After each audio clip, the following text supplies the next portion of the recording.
Ça me fait très plaisir de vous retrouver. Mercredi, vous m'avez manqué. C'est vrai, je dois le dire, on n'a pas eu notre rendez-vous et on s'habitue à se retrouver comme ça, de temps en temps, en direct, pour le Facebook Live ou alors en replay, en différé, au moment qui vous est le plus opportun. Et sachez quand même que ça m'a manqué. J'étais dans un avion, je vous avais expliqué ça lundi, et donc je ne pouvais pas le faire. Et c'est là qu'il m'est venu une idée bizarre. Et si j'enregistrais ? Et c'est vrai ça, si j'avais enregistré, vous auriez pu quand même le voir. Alors, ça n'était pas venu à l'idée, un petit peu simple quand même de temps en temps. Hein. Oui, je suis peut-être quelqu'un d'assez simple et je n'avais pas pensé à ça, comme je voulais toujours faire des directs. Et c'est vrai que comme mercredi dernier j'étais dans un avion, j'aurais pu l'enregistrer pour que vous puissiez voir ce que j'avais à vous raconter et à partager avec vous. Et oui, mais non, je suis simple. C'est pas comme le deuxième tour des élections, c'est pas simple. On va y revenir dans un instant.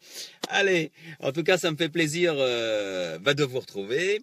Merci à tous ceux qui regardent le replay tranquillement. Oui, c'est bien français. Nous regardons le replay tranquillement. J'aime bien faire de nouveaux mots. Mais tout de suite, la bonne nouvelle, c'est que LMV a son sponsor officiel cette fois-ci. J'ai déjà sponsorisé moi-même l'émission, le programme, le Facebook Live. Mais maintenant, nous avons le sponsor officiel que je vous présente tout de suite. Voilà. C'est bon. C'est super bon. Voilà, c'est le sponsor officiel je vais vous le montrer à plusieurs fois parce que c'est normal, hein, quand on signe un contrat avec un sponsor, il faut montrer à plusieurs moments. On va d'abord saluer tous ceux et toutes celles qui sont là déjà arrivés. Je vois qu'il y a plusieurs personnes. Alors je reviens en arrière. Salut Laure, ça va? Salut Sandra, Yona, bonjour. Nicolas, on va parler de toi. Et Sandra aussi, on va parler de toi, tiens. Et qu'est-ce que tu me dis, Sandra? Pas certaine de rester jusqu'au bout. Ami, tout est bon à prendre. Oui, il va peut-être manquer un mot, mais oui. Restons amis. Tout est bon à prendre. Salut Yona, donc salut Eric, ça va bien? Et salut Maribo. Donc lundi, désolé encore une fois pour les problèmes techniques, mais merci de comprendre. J'étais donc, vous savez où, au Portugal, et j'avais une mauvaise connexion. Eh oui, ça arrive. Et donc vous avez raté la moitié. J'ai revu le replay, vous avez vu toute l'introduction, mais vous avez raté l'histoire du jour que je vais vous raconter aujourd'hui, parce qu'il ne faut pas la perdre, c'est une jolie histoire. Et ceux et celles qui l'ont entendu, je ne pense pas que vous l'ayez entendu, puisqu'il y avait de fréquentes coupures, vous pourrez partir après les images du jour. Juste pour vous rappeler, le sponsor du jour, c'est celui-ci. Voilà. Et oui, il faut bien vivre. Je dis rien d'autre. D'abord, bien sûr, nous avons le moment suspendu. Moment suspendu, moment intense, moment magnifique. J'espère que vous allez pouvoir bien voir les photos. Il y a moins de soleil, donc c'est parfait. Regardez-moi ce cliché. Qui est réalisé par Laure, qui se reconnaîtra. Je ne donne pas les noms de famille, hein, je garde votre privacy, votre vie privée. Vous voyez tout, hein, c'est bien, on voit bien, là, transparent. C'est la Loire au coucher du soleil. Elle est belle, hein, elle est magnifique. Salut Armand, salut Cyril, vous allez bien? Et quoi d'autre encore? Vous avez aussi Mercedes qui nous a fait un magnifique cliché, un magnifique moment suspendu qu'on va pas voir très bien comme d'habitude. Mais oui, c'est ça Sandra, plein de sérénité. Un moment suspendu également, là on voit que ma voiture hein, dans le reflet, hein, on voit que la voiture, tiens, vous voyez la Wi-Fi là, la Wi-Fi portable. Et ce cliché de Mercedes, ça ne lui rend pas hommage, je le mettrai aussi sur la page Le meilleur est à venir. N'hésitez pas à liker la page, comme ça vous êtes au courant de tout ce qui se passe et vous verrez les beaux clichés qui sont partagés par tous ceux qui vivent des moments suspendus, c'est-à-dire des personnes qui soudain à un moment se sentent en symbiose avec la nature. Généralement, c'est au lever ou au coucher du soleil. Hein. Généralement, c'est comme ça. Parfois, c'est avec un gros plan d'une fleur, etc. Ou parfois, c'est lorsque vous regardez 2 bulletins de vote. Et vous ne savez pas lequel choisir. Et vous ne savez pas si vous devez en choisir un. Et vous vous dites, non, je ne vais pas choisir. Et oui, je vais en choisir un. Et non, et oui. Et puis finalement, vous en prenez un autre. Un où il y a écrit blanc dessus, où il n'y a rien écrit. Ah, je vous taquine. Ah, quelle histoire. On s'en sort pas hein, avec ce deuxième tour, ça devient n'importe quoi, moi je trouve. Ça devient n'importe quoi. Et c'est bien dommage parce que je vous ai déjà dit ma position lundi dernier, je vais la redire encore une fois. Vous savez, au premier tour, j'ai voté Mélenchon. C'était la première fois de ma vie que je votais. J'ai 54 ans. Et oui, j'ai jamais voté parce que vraiment, J'étais plus du tous pourri. Et puis finalement, avec Mélenchon, j'ai trouvé qu'il y avait des choses intéressantes, la Sixième République, la transition écologique, etc., etc. D'autres, vous connaissez son programme, hein, je ne vais pas vous le répéter. Ben, mais ça, c'est fini. C'est fini. Et j'ai toujours dit qu'il faut respecter le vote. Et bon, bah, Mélenchon est out, il est out. Bon, bah, tant pis. Et il semblerait que ce soit, évidemment, ce sera Macron qui va être élu, je pense, ça posera pas trop de problèmes. Mais maintenant, commence à nous embêter avec il faut arrêter les fascistes, Le Pen, etc. Je suis d'accord, je suis d'accord. Il faut pas qu'elle passe. Et pour pas qu'elle passe, qu'est-ce que tu me dis, Catherine? Salut Catherine, je ne t'ai pas salué. Ouais. Tu es au courant que Le Pen appelle les électeurs de Mélenchon à voter pour elle, ça vient de tomber, tu crois pas que ça craint? Et lui ne dit toujours rien. Bah, je vais en parler justement. Bah, ça ne m'étonne pas, hein, parce que Marine Le Pen sait très bien qu'elle ne peut pas gagner, parce qu'il va y avoir pas mal de voix qui vont se reporter. Alors il faut qu'elle mette le doute, et puis il faut qu'elle mette le doute dans l'esprit des électeurs de Mélenchon. Mais franchement, je connais pas mal de personnes qui ont voté Mélenchon. Je ne sais pas toi, si Catherine, tu as voté Mélenchon ou qui que ce soit, peu importe, hein, ça te regarde. Mais franchement, je vois pas les insoumis voter Le Pen. Ceci dit, ce que je n'aime pas, il y a deux choses que je voulais dire, c'est important. D'abord, donc c'est normal d'être déçu. Moi, Cyril, elle peut gagner. Elle peut gagner, oui, c'est vrai, elle peut gagner. Tout est possible. Salut Joe. Ce que je veux dire, c'est j'ai été déçu, très déçu. Et moi, je comprends très bien la réaction de Mélenchon après. Je comprends tout à fait. Le gars, il a fait un boulot monstre. N'oubliez pas qu'il a 65 ans quand même. C'était sa dernière chance, que c'est fini. Enfin, pour moi, c'est pas fini, mais bref. Et il a dû être très déçu. C'est un gars entier, vous savez, il se met en colère et tout. Bon, et voilà. Je l'excuse pas, mais je comprends sa démarche de faire voter les insoumis. Après, ce que je ne comprends pas, c'est qu'on attaque et on se jette vraiment avec méchanceté. Il y a vraiment de la méchanceté sur Facebook. Je suis vraiment étonné par ça. Je ne suis pas étonné, mais Facebook, hein, c'est l'anonymat. Par rapport à ceux qui hésitent, à ceux qui ne savent pas ce qu'ils vont faire. Prenez mon exemple. Je vais vous dire très franchement, j'ai voté donc Mélenchon. Maintenant, que vais-je faire au deuxième tour? Ma tendance, ça serait de voter pour Macron. Et encore, je ne suis pas sûr à 100%. Pourquoi? Parce que j'ai encore un petit peu de regret. Et voter pour Macron, c'est dur. Je suis désolé, mais pour moi, c'est dur. Je ne suis pas désolé d'ailleurs, c'est dur. Mais il y a un fair play à respecter. Macron est arrivé en tête. Il a eu le plus d'électeurs. Chacun s'est battu avec ses armes plus ou moins égales. Si on regarde les temps les couvertures de magazines, etc. Bon, bref, on ne va pas polémiquer, c'est fait. Vous ne pouvez rien changer. Macron est en tête. Il a de grandes chances d'être élu. Marine Le Pen a très peu de chances d'être élue, mais elle a quand même une petite chance, c'est toujours possible. Tant que le 7 mai, les résultats ne sont pas donnés, elle a toujours une petite chance. Et c'est ça, moi, qui, malgré... Vraiment, j'ai vraiment pas envie de voter pour le grand capital, les banquiers, etc., tout ce qu'on dit, etc. Mais je crois que je voterai quand même pour Macron pour être sûr que Le Pen passe. Et je dis ça à tous ceux qui veulent s'abstenir ou voter blanc chez les mélenchonistes. Je respecte, et tous les autres, je respecte votre choix. Je ne vais pas vous enlever de mes amis ou quoi que ce soit, ou vous insulter ou ne plus vous regarder. Mais pensez une chose, le combat, on va dire le combat, j'aime pas ce mot-là, mais c'est pas fini. Mais attendez, Macron, allez, il va être élu, mais après... il y a les législatives. Et avec tous ceux qui se sont levés et qui ont voté pour Mélenchon, par exemple, parce que là je parle pour entre guillemets mon camp, il y a du boulot, il y a des législatives, il peut y avoir un groupe. Il n'est pas sûr que Macron obtienne une majorité.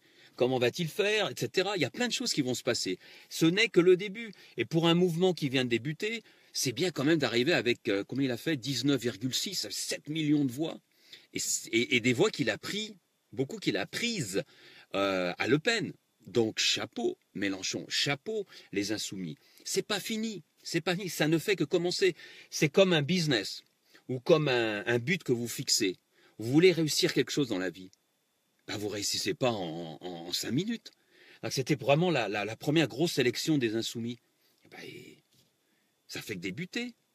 Combien de temps il a mis Mitterrand pour être élu? Bon, c'est peut-être un bon exemple, mais quand même.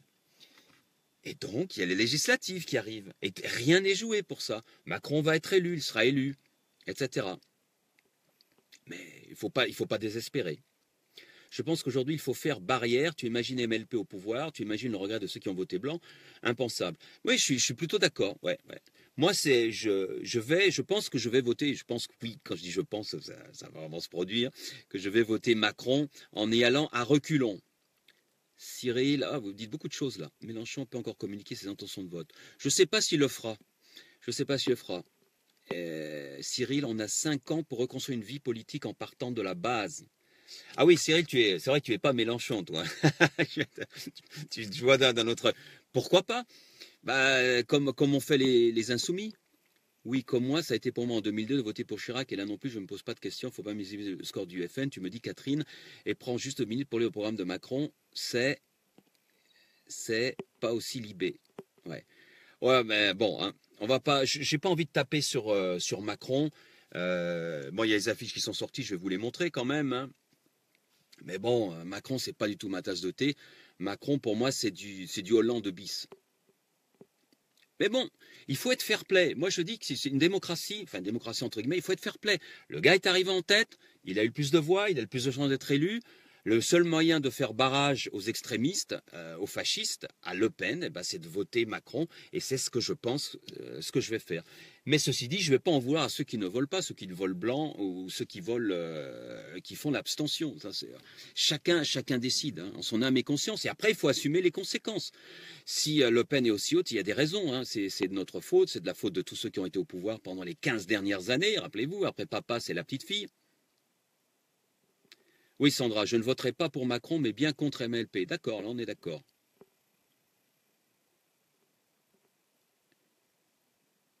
Empowerment, oui. J'essaie de lire vos commentaires, mais j'ai du mal parce que mon écran est tout petit. Salut Suzy, tu vas bien? Catherine, tu m'as mis quelque chose, d'accord avec Cyril? L'empowerment est la solution, mon parti, c'est l'action sur le terrain. Oui, Cyril, c'est-à-dire aller sur le terrain toi-même et parler aux gens? Parce que moi, je ne suis pas du tout un homme de terrain, par exemple. Moi, je vote, j'écoute, je fais ce que je pense être le bon, mais voilà, quoi. Allez, un petit mot quand même sur les affiches. Elle est bien, l'affiche de Macron, hein. Ensemble, la France. Regardez. Elle est pas mal, non? Ah ben non, attendez, pardon. Non. Pardon. Là, c'était la France ensemble, c'était Chirac en 88. Pardon, petite erreur, excusez-moi. Ah, ça doit être ça. La France ensemble avec Macron. Voilà. Ah ben non, attendez, je me trompe. La France en grand, la France en... Ah non, c'était Chirac en 2002. Ah pardon. Ah là. Ensemble, la France, on va y arriver, bon sang. Où est-ce que je l'ai mise? Alors, je la trouve plus.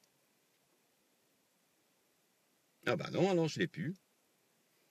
Écoutez, j'ai cherché partout et je la trouve pas. Ah si, la voilà. L'affiche officielle de Macron au 2e tour. Voilà. Ensemble. Ah ben non alors, mais qu'est-ce qui m'arrive là? Ça c'est Sarkozy en 2007. Vous trouvez pas qu'elle se ressemble un peu? Quand même. Hein. Ah voilà, l'affiche de Macron. Elle est belle, hein, elle est propre, elle est nickel. En vente la France. Ah, qu'est-ce que c'est que ça? Mais qu'est-ce que c'est que ça? Qui est-ce qui m'a mis ces affiches? Bon sang, mais c'est pas ça. Ah, il y a des mélenchonistes. Des insoumis qui me font des tours, là. Mais c'est pas vrai. Ah, voilà l'affiche de Macron, quand même. Quelque chose de sérieux. Voilà. Hein? Ensemble, la finance. Mais non. Mais non. Ah, voilà, enfin. Encore la France. Ah non, arrêtez. Je n'en peux plus. Ah on va y arriver avec cette affiche de Macron. Ah, ça y est, je la tiens. Elle est belle, celle-là. Ensemble, la France, voilà. Quoi, il y a une astérisque, là? Ah, là, il y a une astérisque. Sauf les pauvres. Pardon, écoutez, vous l'avez vu, l'affiche, de toute façon, hein. Ah non, ça, c'est pas sympa. Là, j'en vois une qui est pas belle du tout. Hein. J'en vois une qui est pas belle du tout. Parce que c'est notre projet. Non, c'est pas sympa. Hein. C'est quand même le futur président. Eh ouais. Par contre, il faut être fair, il faut être fair play.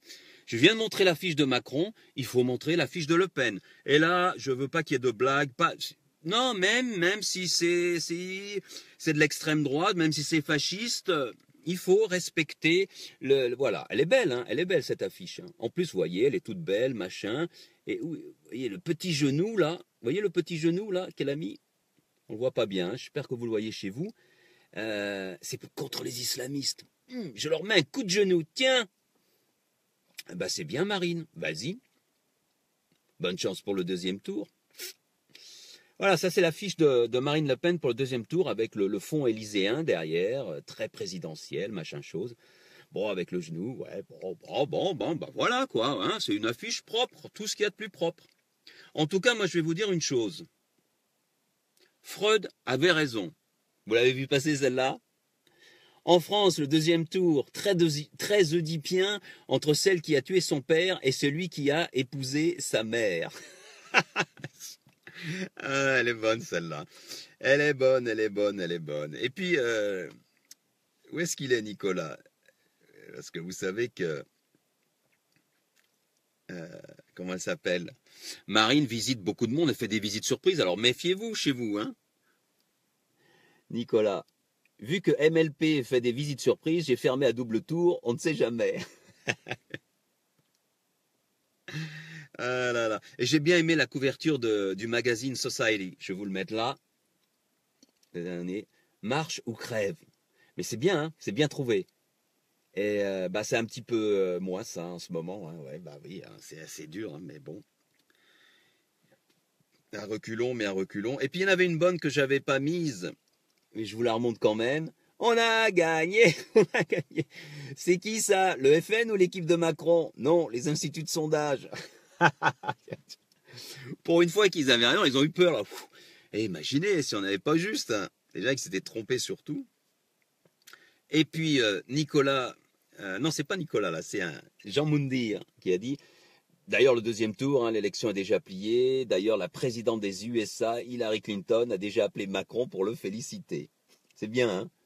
Juste pour rappeler que c'est pas joué. C'est vrai, Trump, personne ne l'attendait. Personne ne l'attendait. J'ai de plus en plus chaud ici. Attends, je vais voir un petit peu. Il fait chaud la voiture. J'espère que vous m'entendez toujours. Mais personne ne l'attendait au deuxième tour. Hein. Donc, comme tu le disais tout à l'heure, Cyril, attention quand même. Hein. Attention quand même à ça. Et sinon, bah voilà, on a fait le tour un petit peu. Non, non, j'en ai encore une. Et j'hésite pas à vous montrer. Il faut prendre position. Il faut choisir votre camp. Il faut choisir ce que vous allez faire au deuxième tour. J'aurais dû la placer avant, mais elle est tellement bonne. Nicolas, merci. Clara Morgan serait très frustrée que vous ne preniez pas position pour le deuxième tour. Et je ne savais pas qui était Clara Morgan, mais depuis je me suis renseigné. Ouais, la dernière, elle est bonne celle-là aussi. Pour qui il faut voter finalement? Et si vous votiez pour votre lave-linge? Pourquoi? Le seul qui respecte le programme. Non mais c'est vrai, c'est le seul qui respecte le programme. Voilà. Donc j'arrête là avec la politique, hein, on en entend parler partout, ça gonfle un petit peu. Et surtout, dont se traite les gens, s'insulte les gens qui s'enlèvent de leur liste d'amis, machin chose. Mais il faut arrêter. Chacun a le droit d'avoir son opinion. À partir du moment où il y a du respect et du fair play, bon, on est dans une démocratie quand même. Et si on veut que ça reste une démocratie, je pense qu'il y a un vote à faire. Je pense, en ce moment. Et je vous dirai si je change d'avis d'ici vendredi, mais je ne devrais pas changer d'avis. Alors voilà, la petite histoire c'est pas la petite histoire en fait, c'est l'histoire du jour de ce deuxième pas, enfin c'était le premier pas pour elle, de ces 12 lycéennes américaines dont je vous parlais lundi, et histoire que vous n'avez pas pu entendre parce que, eh bien, il y a eu des coupures avec la Wi-Fi et c'est mal passé du tout. Donc on va aux États-Unis, on va à Los Angeles, au nord de Los Angeles, si vous connaissez Los Angeles. Comme vous savez, moi je l'ai bien connu, on passe au-dessus, on passe le Getty Museum, on passe au-dessus d'une colline et on arrive dans la San Fernando Valley. Et là, il y a une ville qui s'appelle San Fernando. Il y a beaucoup de villes. C'est d'ailleurs là qu'est l'industrie du porno. Vous savez, c'est l'industrie du porno américaine qui domine tout. C'est dans un coin, plus du côté de Van Nuys sur l'ouest. Mais il y a la San Fernando Valley. Et là, il y a une école, un lycée qui s'appelle le lycée de San Fernando, la San Fernando High School. Et là, il y a 12 lycéennes qui vivent, donc qui ont eu un projet. Pourquoi? Parce qu'à San Fernando, les gens qui vivent là-bas sont surtout des immigrés, des latinos, des gens d'origine latino, et qui ont du mal à joindre les deux bouts. Souvent, le papa, je les ai connus, j'ai discuté avec eux, hein, ils bossent sur 2 voire 3 jobs dans la journée, c'est assez incroyable. Les mamans enchaînent 1 ou 2 jobs. Et donc, les enfants aussi, ils n'ont pas beaucoup d'argent. C'est pas lorsque vous passez la vallée vers le sud et vous rentrez du côté de West Hollywood, West LA, et là où vous avez vraiment beaucoup plus d'argent, et vous le voyez, ça dépend des quartiers aussi. Et donc, ils ont du mal. Et ils voient de la pauvreté partout. Et ces 12 lycéennes, latinos pour la plupart, voient cette pauvreté et voient les SDF. Et elles ont envie de faire quelque chose. Bon, elles ne sont pas toutes les 12 ensemble, mais dans leur classe, elles en discutent. Et puis un jour, elles ont un projet, alors qu'elles voient ces tentes, vous savez, ces tentes comme les Quechua, hein, qu'on a eu à Paris à un moment pour les SDF, et qui, je ne sais pas si ça existe toujours, et elles se disent, mais si avec ces tentes, on pouvait faire quelque chose de plus. Avec tout le soleil qu'il y a à Los Angeles, peut-être qu'il serait possible d'utiliser ce soleil, cette énergie, pour donner de l'électricité. Et ça pourrait être utile aux SDF, peut-être pour s'éclairer, pour recharger les batteries de leur portable, ou s'ils ont un portable, ou etc., pour la radio, machin chose. Et ça serait une bonne chose. Et cette idée les emballe. Et là, dans la classe où elles sont une douzaine à rejoindre un projet dirigé par leur prof de maths, qui décide donc de créer et d'inventer une tente à énergie solaire, c'est-à-dire qui recueillerait l'énergie solaire, la stockerait et pourrait l'utiliser donc pour différentes opérations, différentes choses, s'éclairer la nuit, etc. Je vous en ai parlé. Et c'est un projet sur lequel elle décide de travailler pendant l'été 2016. Ce sont des lycéennes d'un petit lycée, je dirais en France de province, c'est pas un lycée coté. Elle décide de travailler sur ça pendant l'été 2016. Donc elle débute pendant l'été 2016. Et comme un autre projet, vous vous rappelez ces petits bretons, ces lycéens bretons qui avaient travaillé sur un projet de prothèse, elles le prennent sur leurs vacances, elles le reprennent sur les samedis et dimanches, bref, elles le prennent en dehors des heures d'école. Il faut de la motivation. Parce qu'elles ont commencé en l'été 2016 jusqu'à maintenant pour réaliser cette tente connectée énergétiquement, on va dire. D'accord? Donc connectée à l'énergie solaire. Pourquoi il a fallu aussi autant de temps? Parce qu'elles sont lycéennes, mais ce ne sont pas des ingénieurs. Elles ne connaissent strictement rien en tout ce qui est énergie solaire, électricité, machin. Et qu'est-ce qu'elles ont fait? Petit à petit, et c'est beau, elles se sont documentées, elles ont lu des livres, elles ont emprunté des bouquins à la bibliothèque, elles se sont formées, auto-formées toutes seules. J'ai chaud, j'ouvre encore. C'est pas l'été pourtant. Et donc elles se forment elles-mêmes et elles avancent et elles apprennent et petit à petit elles arrivent à créer cette tente, j'allais dire connectée, énergétique, qui peut recueillir l'énergie solaire et donner l'électricité aux SDF. Mais il aura fallu plus d'1 an pour ça. Et moi je tiens à saluer déjà leur persistance. C'est la même chose pour les insoumis dont je parlais tout à l'heure. Il faut de la persistance. C'est pas parce qu'on n'est pas arrivé du premier coup que ça va pas marcher. Et pour n'importe quel projet d'ailleurs. Et c'est pareil pour elles. Elles ont dû être tristes, ça a dû être difficile. Il y a des moments, elles n'ont pas trouvé la solution. Et alors elles ont cherché. Elles ont appelé des ingénieurs. Elles se sont renseignées dans des usines, machin chose. Tant et si bien qu'elles ont réussi à créer cette tente. Bah, c'est beau de créer cette tente. C'est génial. Et maintenant, qu'est-ce qu'on en fait? Elles ont un prototype, etc. Elles s'inscrivent à un concours, pas une sorte de concours, elles s'inscrivent à une sorte de plateforme qui permet de montrer ce qu'on a fait pour essayer d'aller plus loin. Et cet engagement se trouve pris avec le MIT, c'est cette université technologique qui se trouve dans le Massachusetts. Et qui est le numéro 1 aux États-Unis au niveau technique, le MIT, hein, tout le monde connaît. Et le plus incroyable, c'est que lorsqu'elles proposent le projet, elles réussissent à rentrer dans un concours, pas dans un concours, dans une présentation, parce qu'il y a eu une sélection, et elles ont été sélectionnées pour aller présenter leur projet en juin, là, le mois de juin qui arrive, donc au MIT, devant la crème des ingénieurs et des techs, des geeks, etc.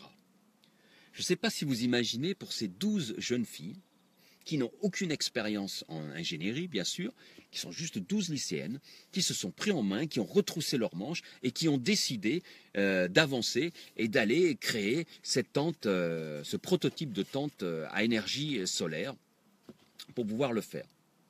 Mais il y a eu un problème. Rappelez-vous, je vous ai dit, elles ne sont pas riches. Hein. Ce sont des familles assez pauvres, les parents travaillent deux jobs, je vais y arriver, j'allais dire des bêtises, voire 3 pour certains papas.